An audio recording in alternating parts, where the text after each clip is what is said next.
बंधु प्रथम मही सुचरना, मोह जनित संशय सभरना, सुजन समाज सकल गुण खानी, तरु प्रणाम सप्रेम सुबानी।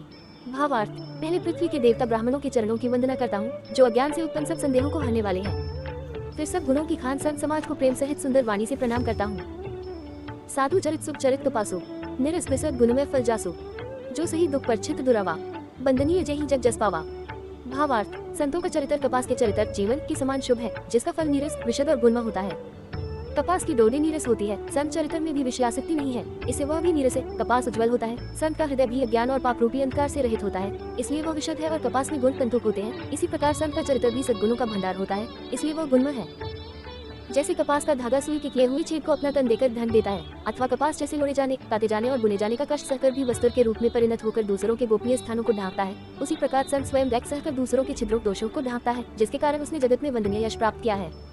मुखमंडल में संत समाजो, जो जग जंगम तीर्थराजो, राम भक्ति जल सुसरी धारा, सरसी ब्रह्म विचार प्रचारा। भावार्थ, संतों का समाज आनंद और कल्याणमय है, जो जगत में चलता फिरता तीर्थराज प्रयाग है, जहाँ उस संत समाज रूपी प्रयागराज में राम भक्ति रूपी गंगा जी की धारा है और ब्रह्म विचार का प्रचार सरस्वती जी है।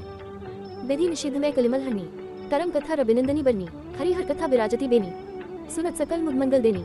भावार्थ, विधि और निषेध ये करो और यह न करो रूपी कर्मों की कथा कलियुग के पापों को हरने वाली सूर्यज्ञा यमुना जी है, और भगवान विष्णु और शंकर जी की कथाएं त्रिवेणी रूप से सुशोभित है, जो सुनते ही सब आनंद और कल्याणों को देने वाली है। बटु विश्वास अचल निज धर्मा, तीर्थराज समाज सुकर्मा, सबही सुलभ सब दिन सब देसा, सेवत सादर समन कलेसा।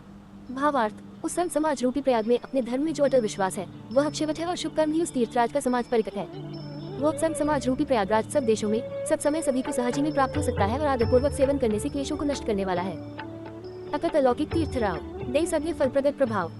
भावार्थ, वह तीर्थराज अलौकिक और अकथनीय है एवं तत्काल फल देने वाला है, उसका प्रभाव प्रत्यक्ष है। सुनी समुची जन मुदित मन मिज्जहि अति अनुराग, ले ही चारि फल इच्छत तनु साधु समाज प्रयाग। भावार्थ, जो मनुष्य इस संत समाज रूपी तीर्थराज का प्रभाव प्रसन्न मन से सुनते और समझते हैं और फिर अत्यंत प्रेम पूर्वक इसमें गोते लगाते हैं, वे इस शरीर के रहते ही धर्म अर्थ काम मोक्ष चारों फल पा जाते हैं। मज्जन फल पेखिया तत्काला, ताक होई पिक बको मराला, सुनी आचरज करे जनी कोई, सत्सगति महिमा नहीं गोई।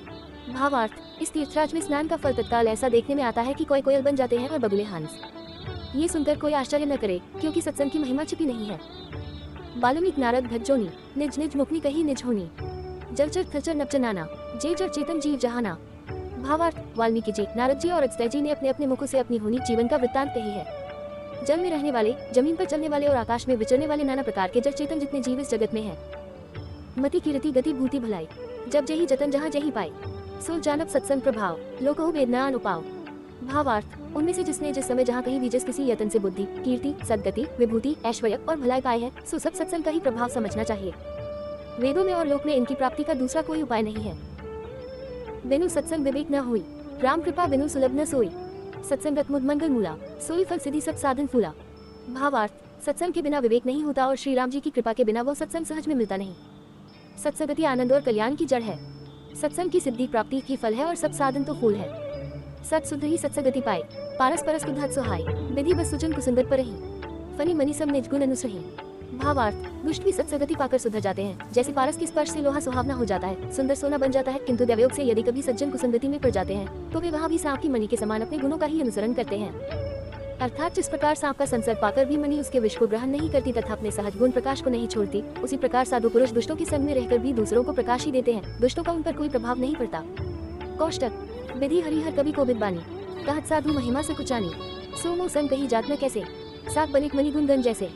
भावार्थ, ब्रह्मा, विष्णु, शिव, कवि और पंडितों की वाणी भी संत महिमा का वर्णन करने में से कुचाती है, वह मुझसे किस प्रकार नहीं कही जाती, जैसे साग तरकारी बेचने वाले से मणियों के गुण समूह नहीं कहे जा सकते। बंधु संत समान चित अनहित नहीं कोई, अंजलि गत सुख सुमन जमी सम सुगंध कर दोई। का भावार्थ, मैं संतों को प्रणाम करता हूँ, जिनकी चित्त में समता है, जिनका न कोई मित्र है और न शत्रु। जैसे अंजलि में रखे हुए सुंदर फूल, जिस हाथ ने फूलों को तोड़ा और जिसने उनको रखा, उन दोनों ही हाथों को समान रूप से सुगंधित करते हैं, वैसे ही संत शत्रु और मित्र दोनों का ही समान रूप से कल्याण करते हैं।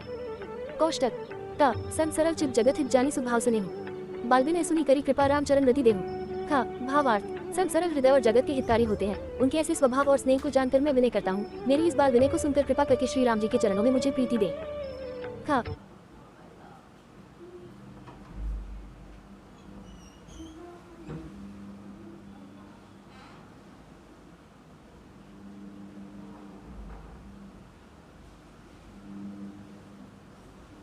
बहुरी बंदी खलगन सत्यभाएं जे बिनु काज दाहिने बाएं पर हितहानि लाभ जिन केरे कुचे हर्ष विषाद बसेरे।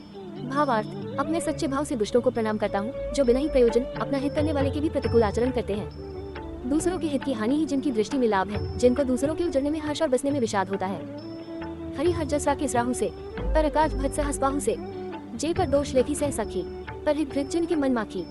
भावार्थ जो हरि और हर के यश रूपी पूर्णिमा के चंद्रमा के लिए राहु के समान है, अर्थात जहाँ कहीं भगवान विष्णु या शंकर के यश का वर्णन होता है उसी में वे बाधा देते हैं और दूसरों की बुराई करने में सहस्रबाहु के समान वीर है। जो दूसरों के दोषों को हजार आंखों से देखते हैं और दूसरों के हित रूपी घी के लिए जिनका मन मक्खी के समान है, अर्थात जिस प्रकार मक्खी घी में गिरकर उसे खराब कर देती है और स्वयं भी मर जाती है, उसी प्रकार दुष्ट लोग दूसरों के बने बनाए काम को अपनी हानि करके भी बिगाड़ देते हैं।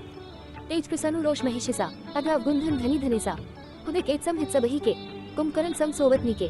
भावार्थ जो तेज दूसरों को जलाने वाले ताप में अग्नि और क्रोध में यमराज के समान है, पाप और अवगुण रूपी धन में कुबेर के समान धनी है, जिनकी बढ़ती सभी के हित का नाश करने के लिए केतु पुच्छल तारे के समान है और जिनके कुंभकर्ण की तरह सोते रहने में ही भलाई है। पर अकाजो लगी तनु पर रही जिनी हिम ऊपर कृषि दली ग्रही बंधु खर्जस से सरोषा सहस बदन बनई पर दोषा। भावार्थ जैसे उन्हें खेती का नाश करके आप भी गल जाते हैं, वैसे ही वे दूसरों का काम बिगाड़ने के लिए अपना शरीर तक छोड़ देते हैं। मैं दुष्टों को हजार मुख वाले शेषजी के समान समझकर प्रणाम करता हूँ, जो पराये दोषों का हजार मुखों से बड़े रोष के साथ वर्णन करते हैं। पुनि प्रन्मु पृथुराज समाना पर अध सुनई सहस दस काना बहुरी सक्र सम बिनमुते ही संतत सुरानी खित जेही। भावार्थ पुनः उनको राजा पृथु जिन्होंने भगवान का यश सुनने के लिए 10,000 कान मांगे थे के समान जानकर प्रणाम करता हूँ, जो 10,000 कानों से दूसरों के पापों को सुनते हैं। फिर इंद्र के समान मानकर उनकी विनय करता हूँ, जिनको सुराख मदिरा मीठी और हितकारी मालूम देती है। इंद्र के लिए भी सुरानी अर्थात देवताओं की सेना हितकारी है। बचन बच जेही सदा प्यारा सहस नयन पर दोष निहारा। भावार्थ जिनको कठोर वचन रूपी वच सदा प्यारा लगता है और जो हजार आंखों से दूसरों के दोषों को देखते हैं। उदासी नरी मीठ हित सुनत जरी खल रीति जानी पानी जुग जोड़ी जन बिनती करी सुप्रीति। भावार्थ दुष्टों की यह रीति है कि वे उदासीन शत्रु अथवा मित्र किसी का भी हित सुनकर जलते हैं। ये जानकर दोनों हाथ जोड़कर यह जन प्रेम पूर्वक उनसे विनय करता है।